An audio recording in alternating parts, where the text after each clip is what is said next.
Hello everyone, welcome back to our channel the online coaching. मैं हूं स्नेहा सिंह। आज की इस वीडियो में हम लोग पढ़ने वाले हैं ह्यूमन हार्ट के बारे में, मानव हृदय के बारे में हम लोग पढ़ने वाले हैं। पिछली वीडियो में मैंने आप लोगों को ब्लड यानी कि जो हमारा मेन सर्कुलेटरी जो हमारा मीडियम होता है, जो माध्यम होता है सर्कुलेशन का, परिसंचरण का, उसके बारे में हम लोगों ने पढ़ लिया था, रुधिर क्या होता है। आज के इस वीडियो में हम लोग मेन ऑर्गन के बारे में हम लोग जानने वाले हैं, जो कि सर्कुलेटरी सिस्टम का मेन पॉइंट है। ठीक है, मेन ऑर्गन है जिसे हम लोग बोलते हैं हार्ट यानी कि हृदय। ठीक है, मानव शरीर में सबसे महत्वपूर्ण जो अंग होता है वो हृदय ही होता है। ओके, क्योंकि पूरी बॉडी में ब्लड का जो सर्कुलेशन है एक तरह से पानी की मोटर की तरह काम करता है हमारा हार्ट। ठीक है, पानी की मोटर और हृदय जो यानी कि जो हार्ट होता है, इन दोनों में ही काफ़ी समानताएं हैं। संरचना में नहीं, वो तो लोहे का बना हुआ है और हमारा जो हार्ट है वो मसल से बना होता है, लेकिन मैकेनिज्म दोनों का सेम होता है। पानी की जो मोटर होती है वो बिल्कुल काम करती है पानी को खींचने का और उसको पंप करने का काम करती है पानी की मोटर। उसी तरीके से जो हमारा हृदय होता है वो भी क्या करेगा, जो ब्लड होता है उसको पंप करने का काम करता है। ठीक है, तो पंपिंग इसका मेन फंक्शन होता है। ठीक है, आज हम लोग बात करेंगे इस संरचना के बारे में। जो हमारा मानव हृदय होता है, हमारे अंदर जो हृदय पाया जाता है उसकी संरचना हम लोग देखेंगे। इसके बाद अगली वीडियो में हम लोग इसके मैकेनिज्म की बात करेंगे, इसकी क्रियाविधि देखेंगे कि किस तरह से जो ह्यूमन हार्ट होता है वो कैसे काम करता है। ओके, तो इसकी हम लोग एक्सटर्नल इंटरनल दोनों तरीके से इसकी संरचना देखते हैं। पहले हम लोग जान लेते हैं कि हार्ट की थोड़ी बेसिक टॉपिक है हमारा आज का ह्यूमन हार्ट। ओके, मानव हृदय।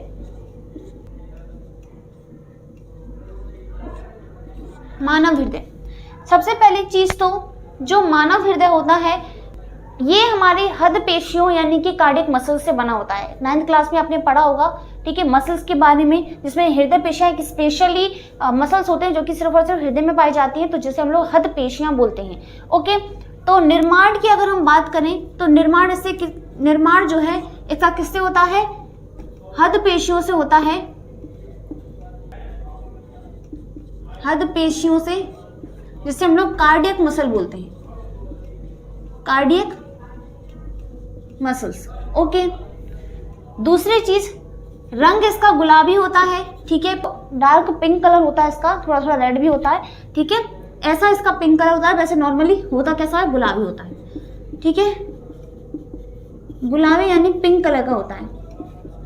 ठीक है, इसके बाद औसतन अगर इसकी भार की अगर हम बात करें, औसतन, ठीक है, एवरेज की हम बात कर रहे हैं, तो 300 ग्राम इसका क्या होता है, वेट होता है। और हृदय स्पंदन की बात करें हम, स्पंदन दर की अगर हम बात करें, रेट ऑफ हार्ट बीट जिसे हम लोग इंग्लिश में बोलते हैं, वो हमारी होती है नॉर्मली कितनी होती है, 72 to 75, ठीक है, पर मिनट। ठीक है, 1 मिनट में 72 से 75 बार जो है हमारी धड़कन जो है, हमारा दिल जो है वो धड़कता है। ठीक है, और इसकी धड़कन की भी अलग से एक खासियत है। ठीक है, जिसमें लब डब आवाज आती है। अब ये लब डब आवाज क्या है, इसके बारे में हम लोग कल पढ़ेंगे। ठीक है, कल समझेंगे कि लब डब आवाज कब आती है, लब कब आती है और डब कब आती है। ठीक है, हृदय स्पंदन दर रेट कितनी होती है, 72 to 75 इसकी होती है। बात करें लोकेशन की, कहाँ पर लोकेटेड होता है ये हमारा, तो आप जानते हो कि पेट वाला जो हमारा हिस्सा होता है इसको हम लोग एब्डोमिनल कैविटी बोलते हैं, यानी कि इसको हम लोग उदर गुहा बोलते हैं। और इसके बाद जो हमारा ऊपर का भाग होता है, अगर हम बात करें हमारे डायफ्राम की, तो डायफ्राम के ऊपर का जो हिस्सा होता है वो हमारा वक्ष गुहा यानी कि थोरैसिस कैविटी होता है। तो हमारा जो हार्ट है वो थोरैसिस कैविटी पर ही लोकेटेड होता है, क्योंकि हम लोगों ने पढ़ा था लंग्स के बारे में। लंग्स में हमने क्या देखा था कि जो लंग्स होते हैं, जो हमारा रेस्पिरेटरी सिस्टम होता है पूरा, वो थोरैसिस कैविटी में ही आता है। तो थोरैसिस कैविटी में लंग्स हैं, तो लंग्स के हम जानते हैं कि हमारे बाया जो हमारा फेफड़ा होता है वहीं पर लोकेटेड होता है हमारा हार्ट यानी हृदय। ठीक है, जो बाया फेफड़ा होता है ना वहीं पर स्थित होता है। ठीक है, तो थोड़ा बाईं ओर होता है, पूरी तरीके से नहीं, यहाँ पर हमारा बाईं ओर जो हृदय है वो स्थित होता है, थोड़ा सा फंसा हुआ होता है। ठीक है, तो जिसके कारण से जो हमारा बाया जो फेफड़ा होता है वो छोटा होता है। ये हमने बात की थी रेस्पिरेटरी सिस्टम के, जब हम लोगों ने पढ़ा था रेस्पिरेटरी सिस्टम, तब मैंने बताया था। ठीक है, तो लोकेशन की बात करें, इसकी स्थिति की बात करें तो ये कहाँ होता है, सबसे पहली चीज तो वक्ष गुहा में होता है। ठीक है, थोरैसिस कैविटी में।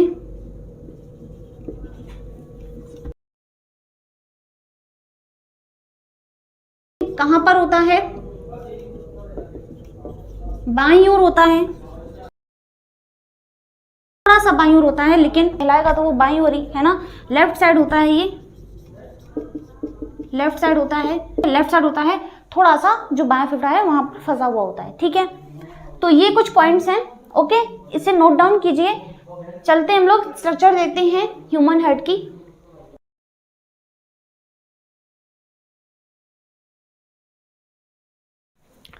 स्ट्रक्चर बनाते हैं। सबसे पहली चीज तो जो हृदय होता है वो शंकु आकार का होता है, ठीक है। मैं यहाँ पर लिखना भूल गई थी, शंकु आकार का यानी कि कॉनिकल शेप का होता है, ठीक है। तो वैसे बेसिकली कौन कैसा होता है? इस तरह से। तो ये क्या है? कौन है। तो इसी तरीके से थोड़ा सा उसकी संरचना जो है हृदय की होती है। साथ ही साथ हम लोग कैसा बनाते हैं हार्ट? हम लोग कैसा बनाते हैं? इस तरह से। आप जानते होंगे कि हृदय जो है वो ऐसा होता है, ठीक है, ऐसा होता है, बट ऐसा होता नहीं है एक्चुअल में। हृदय की संरचना अभी मैंने बताई कि शंकु आकार का होता है, ठीक है। तो इस तरह से हम थोड़ा बना सकते हैं, इसे बीच में बना लेते हैं।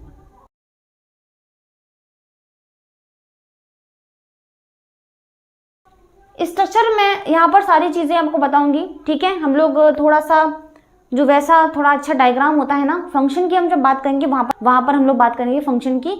यहाँ पर हमें अभी पार्ट्स के बारे में समझना है। तो अगर मैं उस तरह से आपको डायग्राम बनाऊंगी और दिखाऊंगी, ठीक है, तो आप नहीं इतना क्लियर समझ पाओगे। यहाँ पर मैं सारे पार्ट्स को मेंशन करूंगी, सो डोंट वरी। देखो यहाँ पर ध्यान से देखो, थोड़ा सा कोन शेप का होता है इसका, हल्का सा, ठीक है। जो हमारा हार्ट होता है ना वो थोड़ा कोनिकल होता है, ठीक है, कॉनिकल होता है, ओके, ठीक है, कॉनिकल होता है।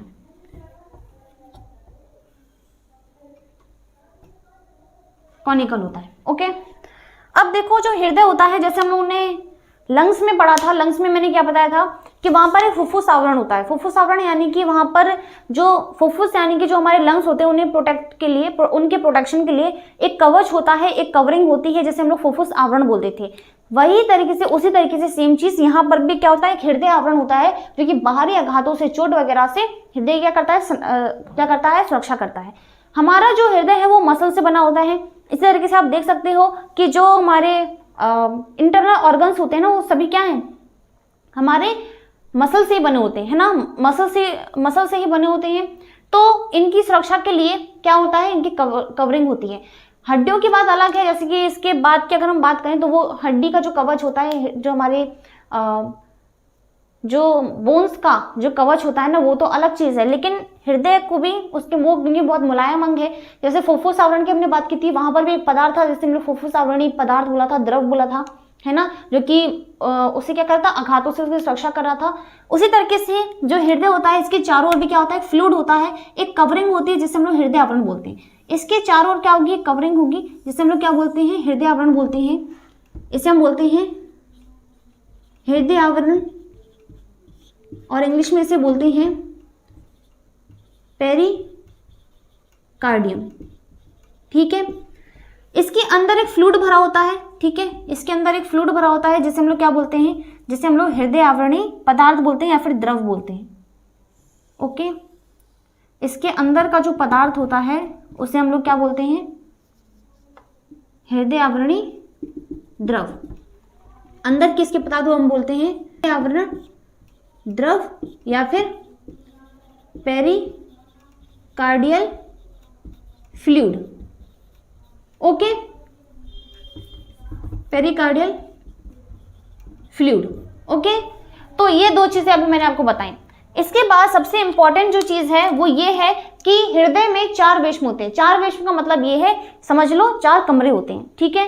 हृदय के कितने कमरे होते हैं, 4 कमरे होते हैं। तो 4 कमरे बना देते हैं इस तरह से, इस प्रकार से 4 कमरे होते हैं, ठीक है, 2 ऊपर के 2 नीचे के। ऊपर वाले जो कमरे होते हैं ना वो थोड़े चौड़े होते हैं, बड़े से होते हैं, आपको दिख रहा है। नीचे वाले जो कमरे होते हैं ना वो थोड़े कौन शेप के होते हैं, कौन शेप के थोड़े इस तरह से है ना, तो ऐसे होते हैं, ठीक है।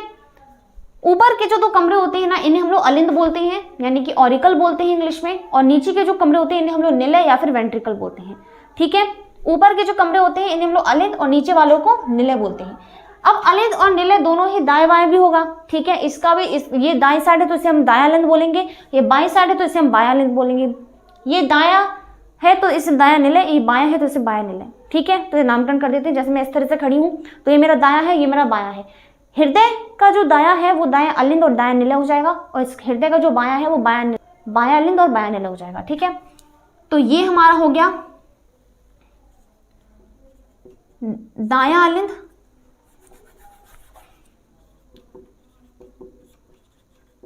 दायां अलिंद, राइट ऑरिकल। ठीक है, ये हमारा हो गया बायां अलिंद, बायां अलिंद, लेफ्ट ऑरिकल। ठीक है, इसे हम बोलते हैं लेफ्ट ऑरिकल। ये हमारा हो जाता है दायां निलय, यानी कि राइट वेंट्रिकल। इसी तरीके से ये हमारा हो जाता है बायां निलय, बायां निलय मीन्स लेफ्ट वेंट्रिकल।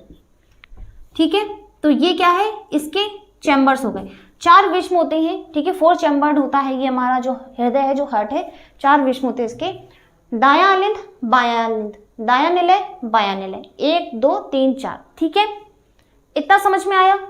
अब ये दोनों देखो सेपरेट है, चारों एक दूसरे को सेपरेट कर रहे हैं। अलिंद और जो निलय है वो एक दूसरे से सेपरेट है। ठीक है, ऊपर वाला अलिंद और नीचे वाले जो निलय हैं ये दोनों को सेपरेट कर रहे हैं इस वाली लाइन से। ठीक है, इस लाइन से क्या कर रहे हैं, सेपरेट कर रहे हैं। तो इस लाइन को हम क्या बोलते हैं, इसे हम बोलते हैं एट्रियो वेंट्रिकुलर सेप्टम। ठीक है, ठीक है, उसी तरीके से दायां अलिंद बायां अलिंद से भी तो क्या है, दोनों से सेपरेट है, अलग अलग है। दायां अलिंद भी अलग है और बायां अलिंद अलग है, तो ये दोनों भी इस लाइन से सेपरेट है ना, इस लाइन से सेपरेट है। तो इसे हम क्या बोलते हैं, इसे हम बोलते हैं इंटर एट्रियल सेप्टम। ठीक है, इसे हम क्या बोलते हैं, इसे हम बोलेंगे इंटर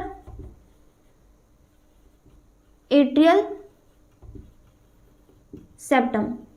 ठीक है, तरीके से बायां जो, उसी तरीके से जो दायां निलय है वो बायां निलय से अलग है, सेपरेट है, तो इन्हें भी हमें अलग करना पड़ेगा। तो इन्हें हम क्या बोलते हैं, जैसे हम लोगों ने इसे क्या बोला, इसे हमने बोला इंटर एट्रियल सेप्टम, इसी को इंटर वेंट्रिकुलर सेप्टम बोलेंगे। ठीक है, इंटर यानी कि बेस से लाइन जो जा रही है ना, उसे हम बोलते हैं।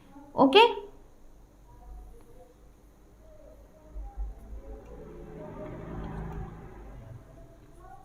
ठीक है, तो इसे हम क्या बोलेंगे, इसे हम बोलेंगे इंटर वेंट्रिकुलर सेप्टम। ठीक है, इतना समझ में आया।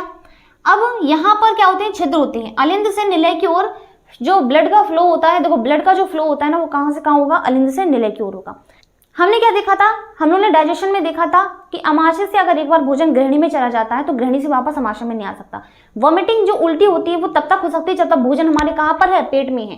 पेट से अगर गृहिणी में खाना चला गया, पेट से अगर जो खाना है फिर अगर वो आगे चल करके आंतों में अगर हमारे इंटेस्टाइन में चला गया पचने के लिए, तो वहां से फिर वॉमिटिंग के थ्रू वो खाना वापस से नहीं आ सकता। तो ये चीज होती है कि वॉल्व जो है वो एक ही डायरेक्शन में खुलते हैं। ठीक है, वो रिपीट नहीं हो सकते, वापस से नहीं आ सकता। उसी तरीके से यहाँ पर जो वॉल्व होंगे, यहाँ पर ट्राइकस्पिड वॉल्व होता है। ठीक है, जो हमारा दायां अलिंद और बायां, जो हमारा दायां अलिंद और दायां निलय के बीच में जो कपाट होता है ना, वो हमारा ट्राइकस्पिड होता है। यहाँ पर जो हमारा बायां अलिंद और बायां निलय के बीच जो कपाट होते हैं वो हमारे कैसे होते हैं, बायकस्पिड होते हैं। ठीक है, तो यहाँ पर ट्राइकस्पिड वॉल्व होता है और यहाँ पर बायकस्पिड वॉल्व होता है। ठीक है, तो जो ये कपाट होते हैं, जो यहाँ पर वॉल्व होते हैं, जो छिद्र होते हैं, तो छेद होंगे यहाँ पर छिद्र होगा, यहाँ पर भी छिद्र होगा।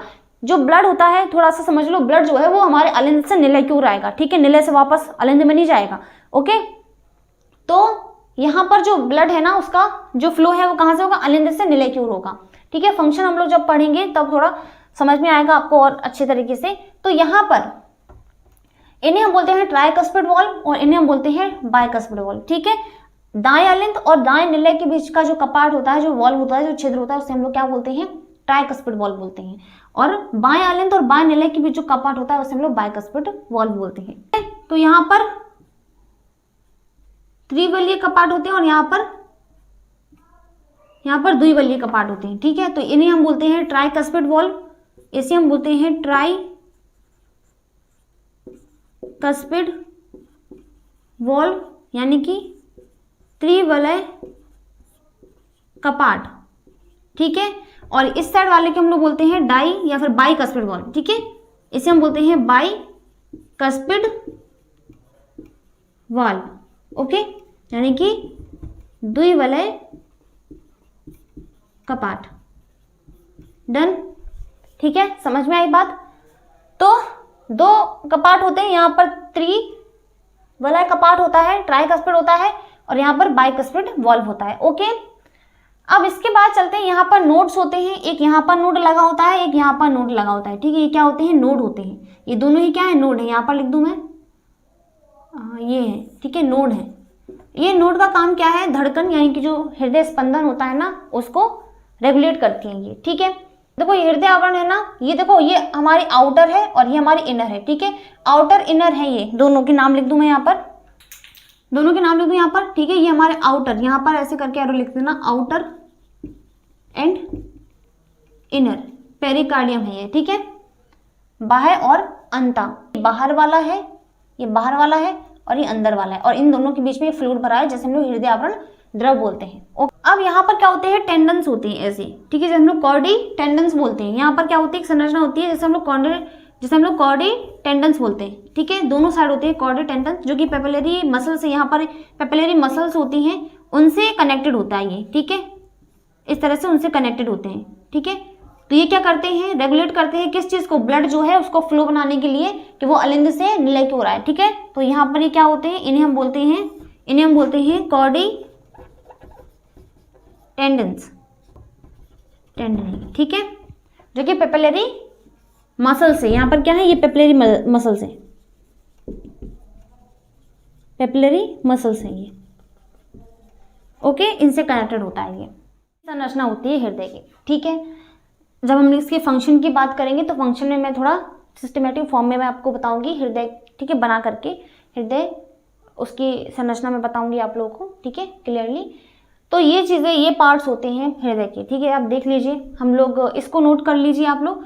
तो फिर हम लोग आगे चल के एक बार पढ़ लेते हैं ब्लड वेसल्स के बारे में भी, तो उनका फंक्शन भी हम लोग कल देख लेंगे, ठीक है। तो हम लोग ब्लड वेसल्स देखते हैं, रुधिर वाहिनियाँ जो होती हैं उनके बारे में।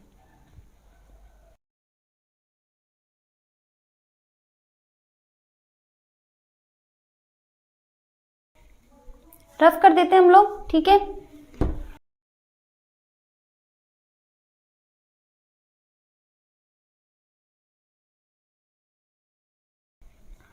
अब हम लोग पढ़ते हैं ब्लड वेसल्स के बारे में, ठीक है।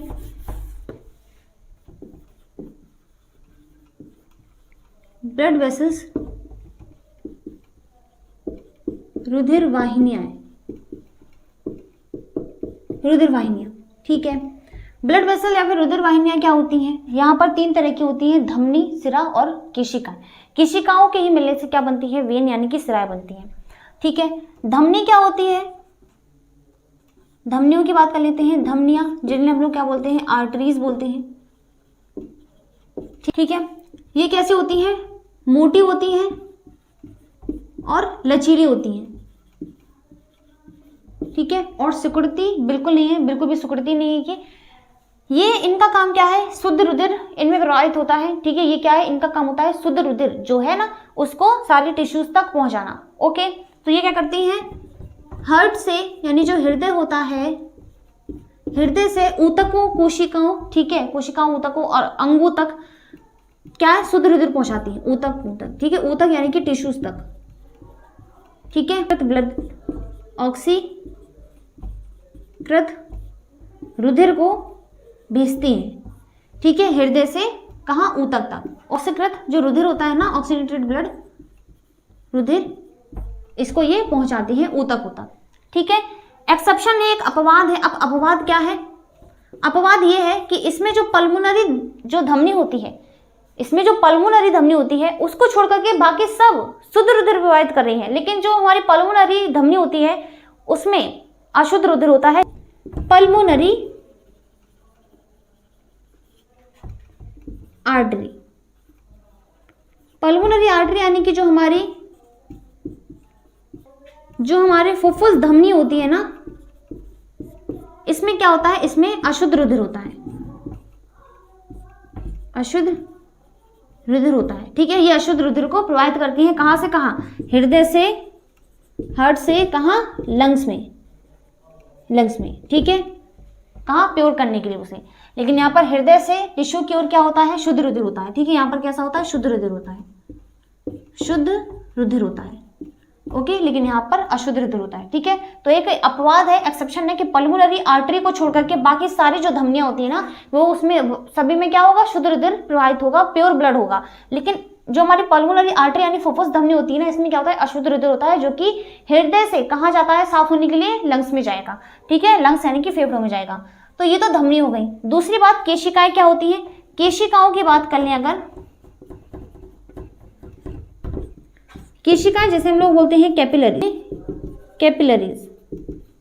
अब जो केशिकाएं हैं ये हमारी होती हैं ऊतकों में जाने के बाद, ठीक है, ऊतकों के पास जाने के बाद जो हमारी धमनियां होती हैं ना, वो बहुत महीन महीन शाखाओं में बढ़ जाती हैं, जो जिन्हें हम क्या बोलते हैं, जिन्हें हम बोलते हैं कैपिलरीज, ठीक है। तो ये क्या होती है, महीन होती है, महीन संरचना होती है, ठीक है, पतली पतली होती हैं, ऊतकों के पास जाने के बाद, ठीक है, ऊतकों में जाने के बाद धमनियां छोटी छोटी शाखाओं में